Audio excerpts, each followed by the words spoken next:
सनी अग्रवाल जी, हनुमानगढ़, राजस्थान से।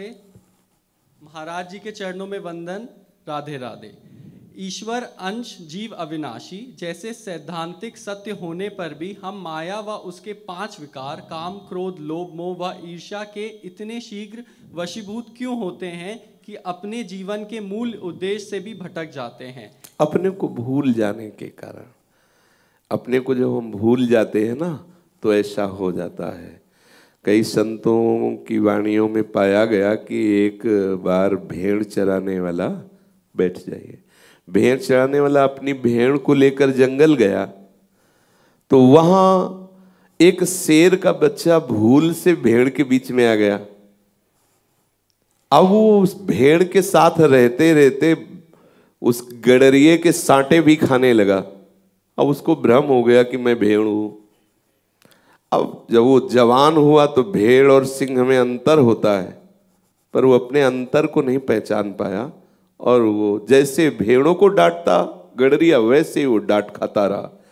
एक दिन भेड़ों को खाने के लिए कोई शेर उस आया तो जब उसने देखा कि ये तो हमारा वंशज है, उस सिंह का जो शावक आ गया था और सिंह रूप हो गया, तब उससे कहा कि तू तो भेड़ों के बीच में रहकर गडरिये की डांट खा रहा है, तू तो मेरा बच्चा है, मेरा अंश है। तो उसने कहा नहीं, मैं कैसे तुम्हारा अंश हो सकता हूँ, मैं तो, ये हमारा परिवार है, ये इनके बीच में। बोले चल, और एक सरोवर में जाके झकाया, बोले देख जैसा मैं हूँ वैसा तू है ना?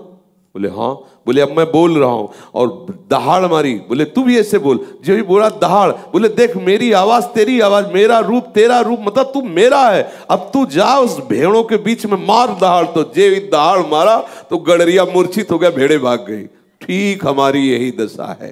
कोई वीतराग परमहंस महात्मा जब हमारे समीप आता कहता है तू सिंह का बच्चा है, ईश्वर का तू अंश है, कहां तू माया की भेड़ों के बीच में एक काल रूपी गडरिया सांटे पे सांटे मारा जा रहा है और तू भेड़ों के साथ विषय चुगने में अपने सिंहवत स्वभाव को भूल गया, जो अविनाशी चिदानंद स्वभाव। चल, तो ज्ञान रूपी जल में जब दर्शन करा था, देख मेरा स्वरूप और तेरा स्वरूप एक अभिन्न है। और जब आवाज मारता है प्रणव की या नाम की, तब उसके हृदय में गूंज आती कि यही स्वर तो मेरा भी है। तो वो ब्रह्मनाद से युक्त जीवन मुक्त महापुरुष था, है, रहेगा, ये बोध हो गया। भगवत प्राप्ति कोई नई नहीं हुई।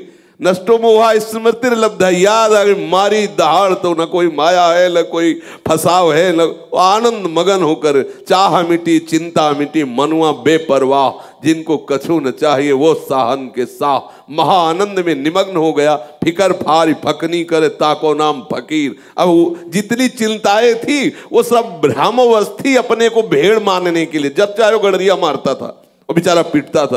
एक दहाड़ में अलग हो, जिए काल बस ना परे, समुझ जियाए शरण ते डरत ना काल डर, मुक्त हो गया। हमारा भ्रम हमको फंसाए हुए है। मान लिया दूर से रस्सी ऐसे थी कि अरे ये तो सांप, अब एक कदम नहीं चल सकते, और हमें लगता है वो फुफकार कर काटने आ रहा है, जबकि वो बिल्कुल रस्सी है। ऐसे ही सच्चिदानंद भगवान के सिवा न कुछ था, न है, न रहेगा। जब किसी ने जाना तो यही जाना, जड़ चेतन जग जीव जत सकल राम मैं जानी, प्रभु के सिवा कुछ नहीं। फिर मुझे ये भय, फिर मुझे काम क्रोध लोभ मोह मद मत्सर जितने भास रहे, ये भ्रम के कारण भास रहे। जिससे लड़ाई झगड़ा मित्रता शत्रुता सब स्वप्न में देखा, और जगह तो अकेले हम थे, कोई नहीं था, ना कोई शत्रु था, ना मित्र था, ना कोई। ऐसे ही जब जगोगे तो आप देखोगे केवल परमात्म तत्व है, जानत तुम्हें तुम्हें हो जाए, कोई दूसरा है ही नहीं। समझ पा रहे हो? ये माया का भ्रम हो गया है। तो हम सत्संग के द्वारा इस भ्रम का निवारण करें। सत्संग ही इस भ्रम, जासु कृपा सब भ्रम मिट जाए। ये जहां भ्रम मिटा तो आनंद मगन हो गए। पर ये भ्रम ऐसा थोड़ी है कि ऐसे सहज में मिट जाए। अभी सुना बाहर निकले गणित शुरू हो गई, बाबा लोग हैं, वो गणित अपनी तरफ ले जाएगी, और जब ये गणित चल जाएगी तो वो गणित नहीं चलेगी। फिर तो एक अलग उसका स्वभाव, अलग उसकी स्थिति, अलग उसकी मानसिकता हो जाएगी। अब ये देख ले किस स्वभाव और प्रभाव से प्रभावित हुआ अंतःकरण है। अगर इधर प्रभावित हो गया तो उधर सब शून्य पे आ जाएगा, और अगर उधर प्रभावित हो गया तो इधर सब शून्य पे आ जाएगा। वो यही कहेगा कि अरे सब नाटक है, कुछ नहीं, सब कमाओ खाओ मौज मस्ती लो, किसने देखा कौन भगवान कौन नरक स्वर्ग क्या बंधन क्या मोक्ष, मौज लो बस ये लो। वो उसकी बुद्धि उसको ऐसा करे, और इधर अरे फूंक फूंक के कदम रखो कहीं भगवान की स्मृति न विस्मृत हो जाए, कहीं कोई अपराध न बन जाए, कहीं कोई त्रुटि न, वो बहुत सावधान होकर के चलता है। तो आप देख लो कि इस भ्रम का निवारण करना चाहते हो या भ्रम को बढ़ाना चाहते हो। यदि निवारण करना चाहते हो तो शास्त्र स्वाध्याय अत्यंत आवश्यक है, जो आपको रुचिकर लगे। गीता है, भागवत है, रामचरितमानस है, या और भी महापुरुषों की वाणियां है। नित्य स्वाध्याय करो, नित्य सत्संग करो, नित्य सुमिरन करो, कुछ नित्य ठाकुर सेवा करो, एकांत में बैठकर कुछ देर नित्य तन्मयता पूर्वक सच्चिंतन करो, देखो अभी आनंद आ जाएगा। ये 5 चीजें जरूर होना चाहिए प्रत्येक साधक या प्रत्येक मनुष्य के जीवन में। शास्त्रों का नित्य स्वाध्याय होना चाहिए, गुरुजनों की आराध्य देव की नित्य सेवा होनी चाहिए, इष्ट के मंत्र का नित्य सुमिरन होना चाहिए, एकांत देश में बैठ करके नित्य सत्य चिंतन में डूबना और सुमिरन में थोड़ा अंतर है।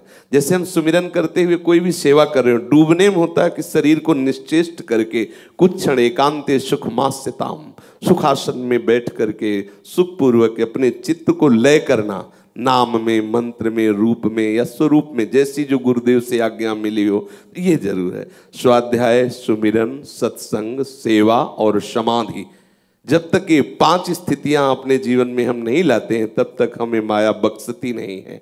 हम इन 5 सकार चूर्ण से अपने उदर को जैसे ठीक करते हैं, ऐसे हम भवरोग से मुक्त हो सकते हैं।